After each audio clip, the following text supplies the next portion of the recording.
Good morning. I'm going to continue from the book The Loss That Is Forever by Maxine Harris PhD. This part is a little sensitive, so fair warning. It's about suicide / of course, my parents love me. The suicide of a parent shatters a child's belief that he or she is lovable and worthy of being loved. Poet John Berryman, whose father committed suicide, wrote that suicide dangles a trail.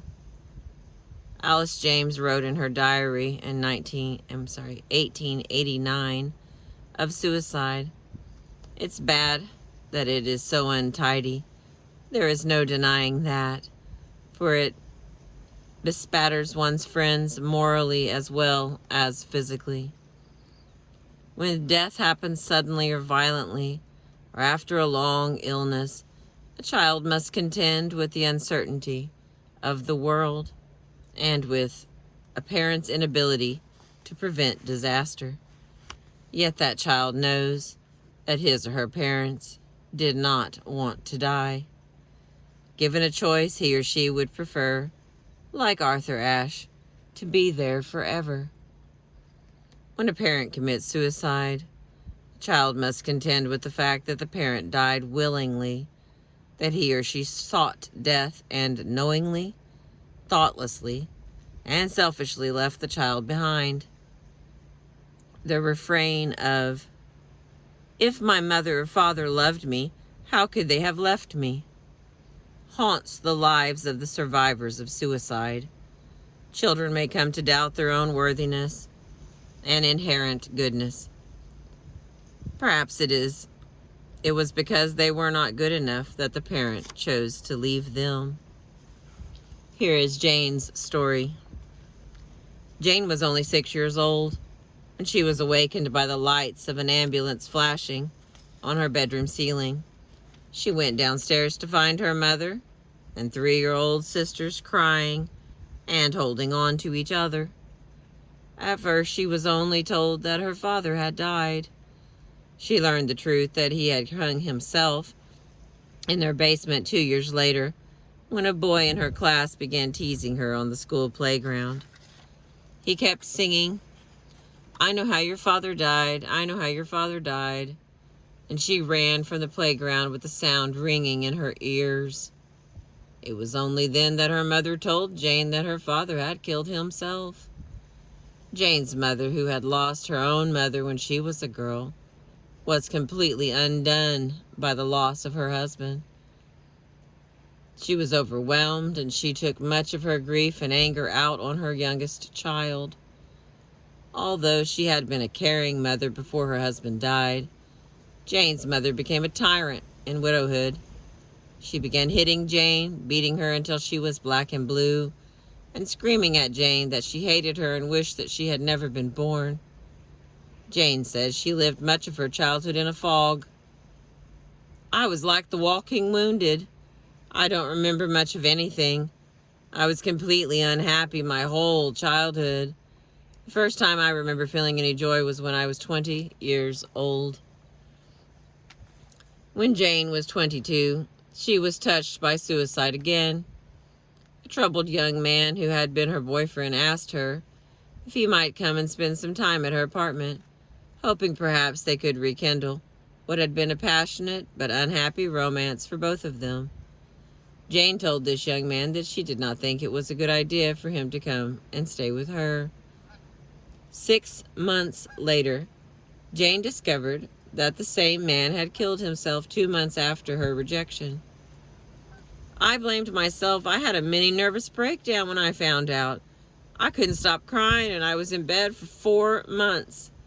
With the help of a therapist, Jane did come to realize that some of her grief was not only for this young man, but also for her father, and that she was crying now perhaps for the first time for the father who had abandoned her many years ago. As an adult, Jane says that she has made suicide a part of her own vocabulary.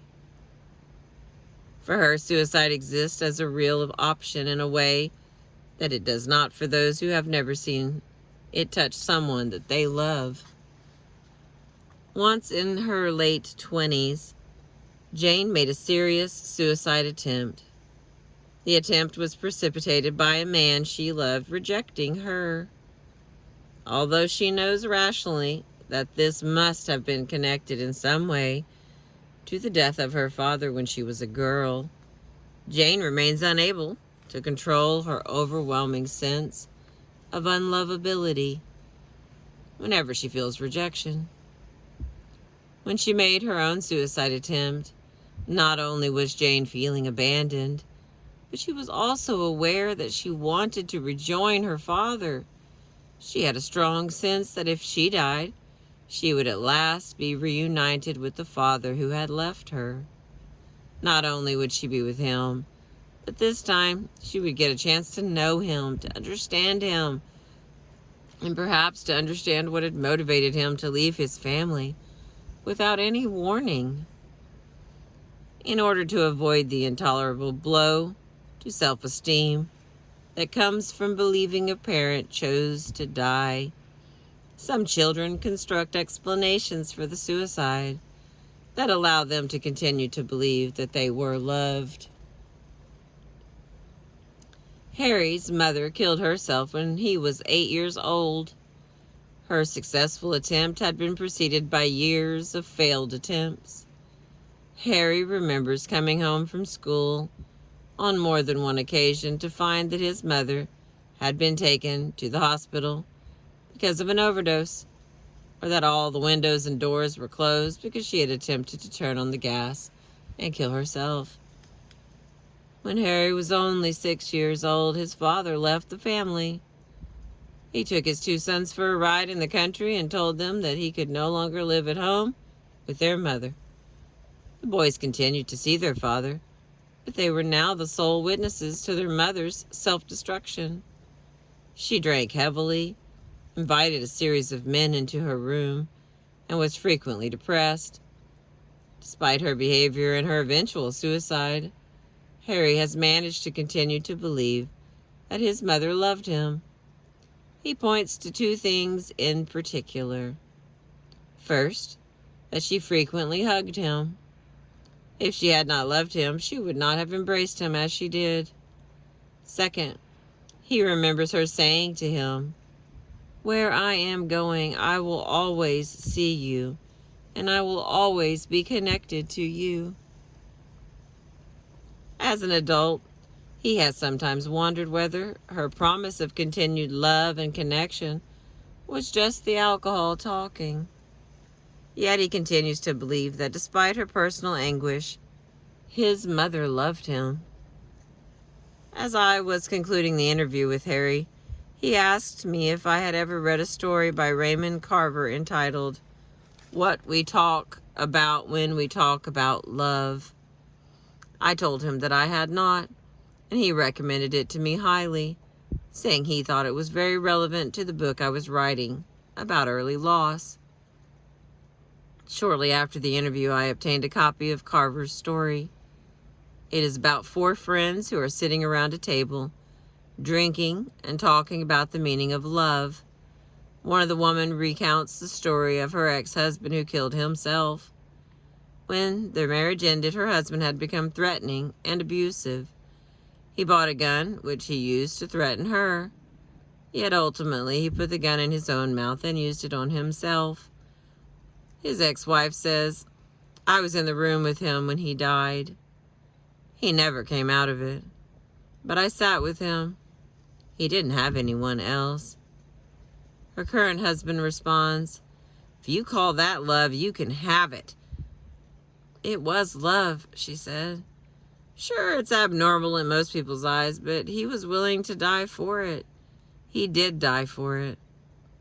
As the story continues, the 4 friends continue their emotional, somewhat drunken discussion of what this thing we call love really is.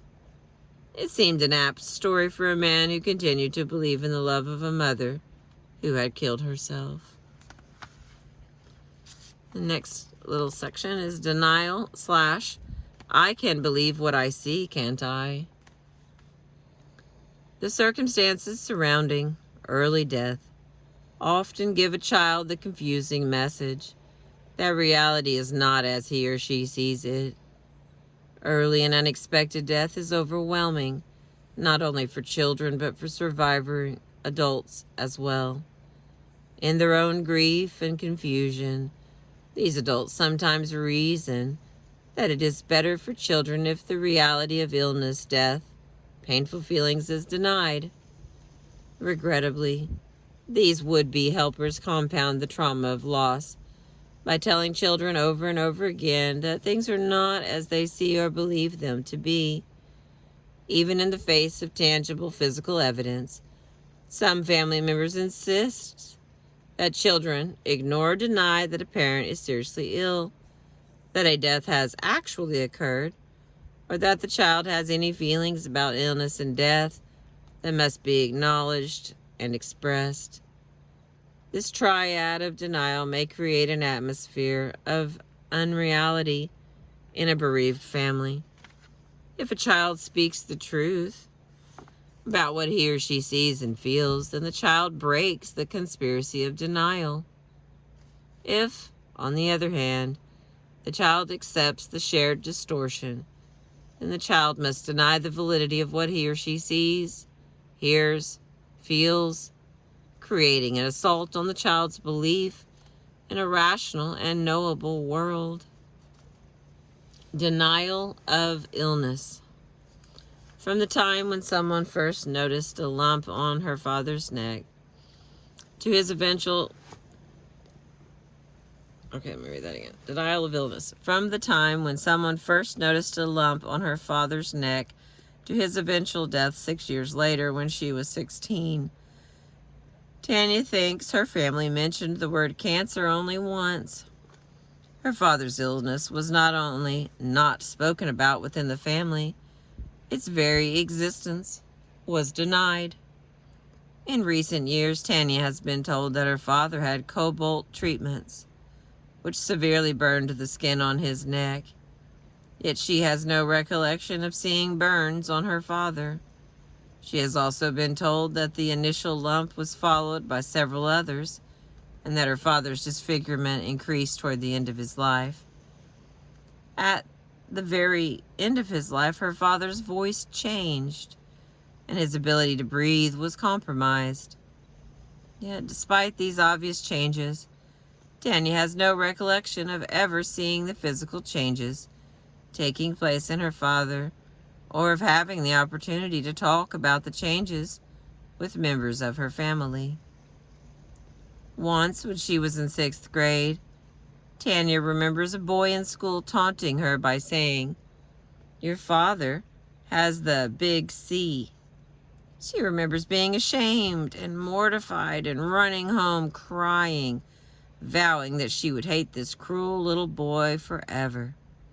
His act was clearly an insensitive one, but it served, at least temporarily, to break the almost total denial surrounding her father's illness.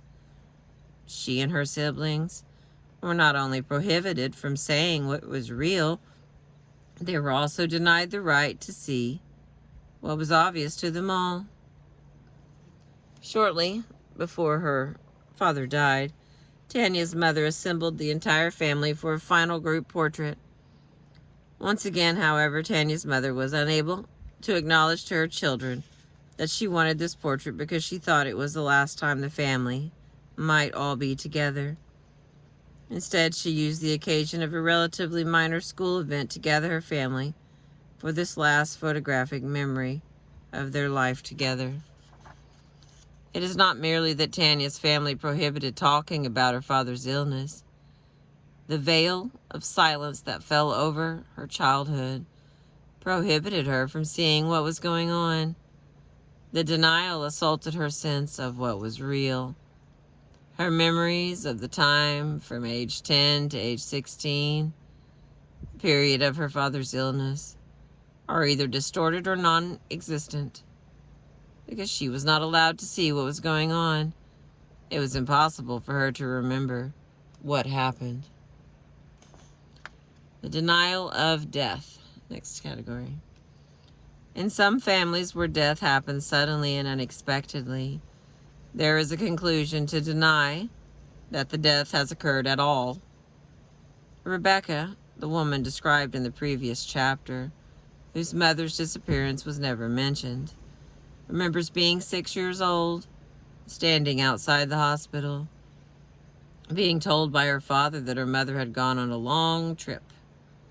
Rebecca recalls looking up and seeing the subway and thinking perhaps her mother was on that subway beginning her journey. Since Rebecca had not been to many places, she thought that perhaps her mother had gone to Florida, one of the only places to which Rebecca herself had actually traveled. When her father reappeared after 6 months and presented her with a new mother, her own mother and the imagined trip to Florida were never mentioned again. There was an attempt on the part of her father to deny that a death had happened at all. As an adult woman, Rebecca has made serious attempts to reconnect with her mother's surviving relatives. This reunion has not only linked Rebecca to living family members, but it has validated her experience, confirming for her that what she knew at the time was in fact true. Her mother had not gone on a long trip. Her mother had died. One day when Tony was 5 years old, he and his sister were picked up at school and brought to the home of a neighbor. They were told that their mother had gone shopping. There was no mention of the father at all. After 3 days, Tony and his sister began to become suspicious. They knew that their mother liked to shop, but this made no sense. At the end of 3 days, their mother reappeared. They never saw their father again, and no mention was made of what happened to him. The events surrounding his death were completely obscured. The children were expected to believe that somehow their father had vanished and their mother had just been on an extended shopping spree.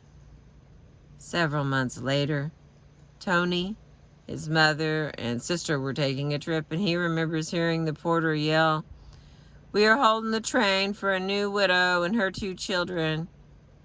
At that moment, Tony realized that his father had died. The suppression of information and the denial of reality is one of the aspects of early death that adults who lost parents in childhood report was most traumatic and most damaging. Although it might be hindsight and the voice of an adult talking, many people told me that they would have much preferred to know the facts of what was happening rather than to be protected by the silence of denial.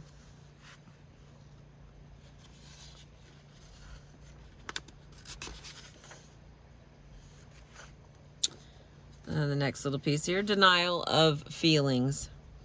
In some cases, families acknowledge that there is an illness, acknowledge that there is death, but deny any reactions to or feelings about the trauma that has occurred.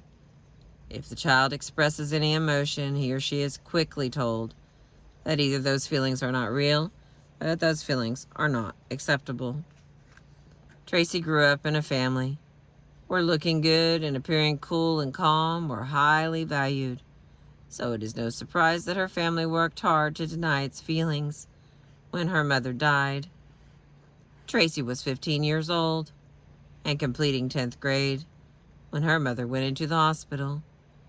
Tracy herself was to leave for a cross-country camping trip a few days later, and the family reassured her that there was no cause for concern and that she should continue with her summer plans. Excuse me. In early July, Tracy received a call saying, "Your mother isn't expected to live." At that moment, she guessed that her mother had probably died. When she arrived home, her brother met her at the airport and told her that, in fact, her mother had finally succumbed to the cancer that had been compromising her life for many years. During her mother's funeral, Tracy remembers that the entire family placed a premium on being stoic. Her older brother advised her that if she felt at all inclined to cry, She should say something ridiculous like bananas, bananas to herself, and that silly refrain would temporarily distract her and prevent the tears from coming. After the funeral, Tracy was put back on a plane and sent to complete her summer adventure. There was no mention that the grief she was feeling over the loss of her mother might prevent her from enjoying her summer vacation, or that perhaps she needed to be near her family. On the plane, Tracy remembers crying to a stranger about the loss of her mother. It was safer to cry on the plane than it was to mourn among her own family members, who were so intent on denying that they had any feelings at all. Back at camp, Tracy bonded with a girl who had lost her own father several years earlier. They shared stories about life without a parent. Tracy remembers feeling somewhat comforted by hearing of this girl's experience. When she returned home, her feelings were ignored and her mother's death went unmentioned.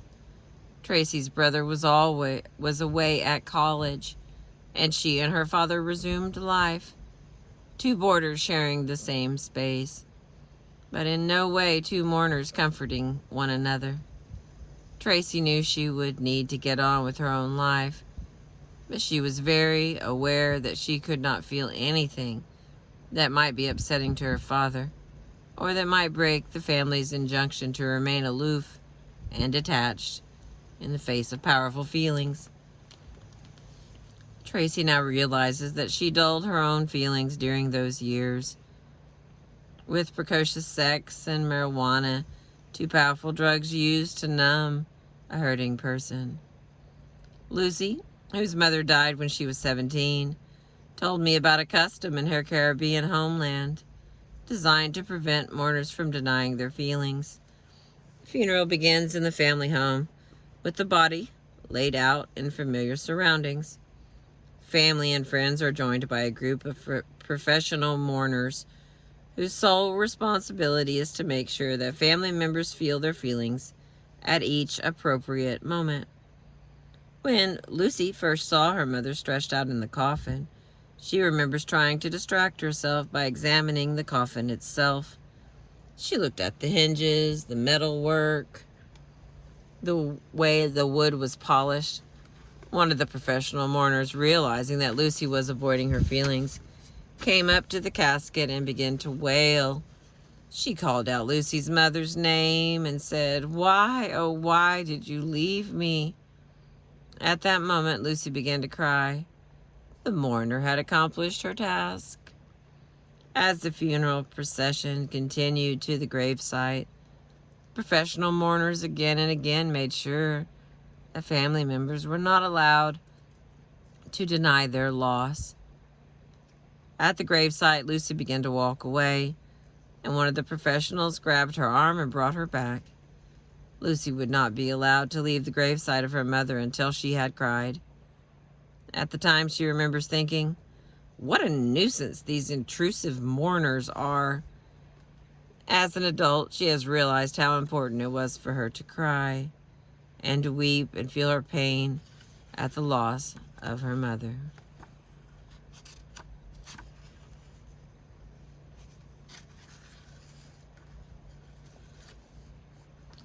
Probably going to have another one. This has been the middle part of chapter 2. I thank you for listening. I've really got a lot out of this book, and that's why I'm sharing and reading it. The Loss That Is Forever, The Lifelong Impact of the Early Death of a Mother or Father by Maxine Harris PhD. I appreciate you listening.